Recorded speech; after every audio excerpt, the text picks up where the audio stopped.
First off, guys, I absolutely love the first Venom movie. When it came out, it felt like a breath of fresh air. Tom Hardy, the timing, everything, it was just perfect. The second movie came out, I was like, this doesn't work that well for me. It was entertaining, but it wasn't great. Now, what I love, what they've done with the third movie is they just went all out. It's insane. It's wild. It's fun. It's entertaining. The movie is exactly what it needed to be. So on that front, they delivered, guys. Look, this is not going to win an Academy Award. Nobody expected that. And that's fine. That's okay. Because now and then you need these type of movies. And my hype levels for this movie, it was mid.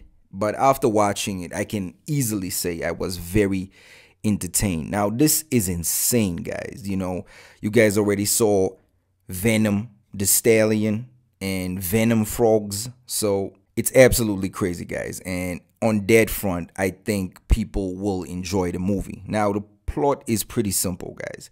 This picks up directly after the events of There Be Carnage. And, these guys are hunted. Eddie and Venom, they are wanted by their own respective worlds. On this hand, people want to chop Eddie up. And on the other side, we see the introduction of Null. Everybody has been waiting for this introduction. And the fact that he gets introduced in this movie is brilliant for me. I hope that it leads into King in Black. If that can happen, guys, as a comic book fan, that would absolutely be insane. And he is, to me, an integral part of the movie. And I love that they went that direction. It just shows that with this third movie, they are willing to go there. Sometimes I think that these Sony-verse movies, they played it a little too safe. And I feel like this one is just going out swinging, and that's what I appreciate about this movie. Look, Tom Hardy is absolutely incredible, guys. This is a road trip movie. Venom, Eddie, crazy. So his performance makes this character better than he initially should have been. I've always viewed Eddie Brock as a side character, and Venom was the star of the show. But what Tom has managed to do here is, give the character a sense of duality. You can't have Eddie without having Venom. And I feel like that works very well. And if you give us more of that, the movie's very entertaining. And that's what they do in this movie. It's brilliant, guys.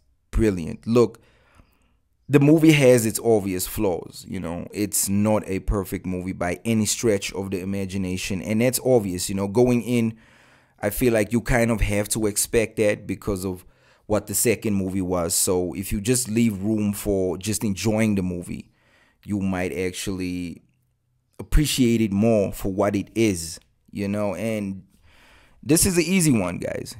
This is one of those simple reviews where I can't really spoil the plot for you because it is a good time.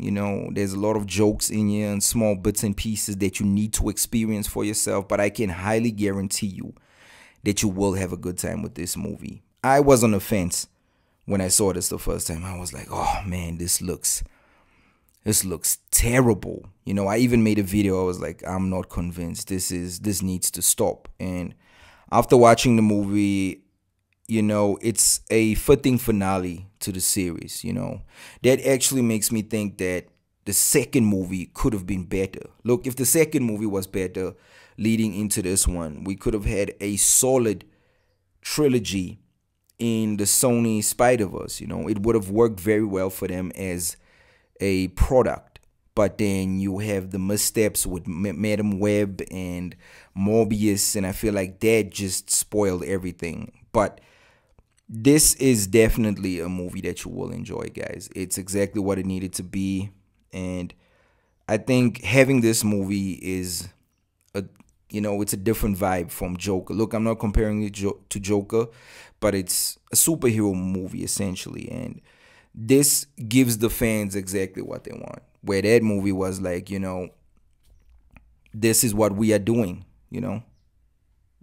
And I feel like that's the difference. So this is definitely a movie that I feel like audiences will definitely gravitate towards this movie. You will have a good time if you watch this, guys, and I can't wait to see what happens next. I still think that we just need that Peter Parker Venom movie.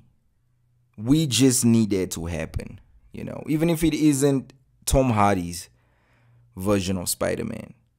We just need that to happen. We need a Spider-Man Venom movie ASAP. It just needs to happen. I need to see that on screen. It needs to be crazy. It needs to be insane. And that is what every fan wants. Now, I hope that Sony and Marvel can sort out their differences and make that happen. But a rating for Venom: The Last Dance, I'll give it a 3 out of 5. And the reason why I was leaning towards a 2.5, but the reason I give it a 3.5 is because it's exactly what it needs to be, you know, to entertain the audience. And it delivers on that. And the fact that it delivers, I can't fault it in that department, guys. Please let me know down below in the comment section what you guys think about Venom: The Last Dance. Are you interested, or are you going to wait for digital? Or just let me know what you think, guys. Catch you on the next video.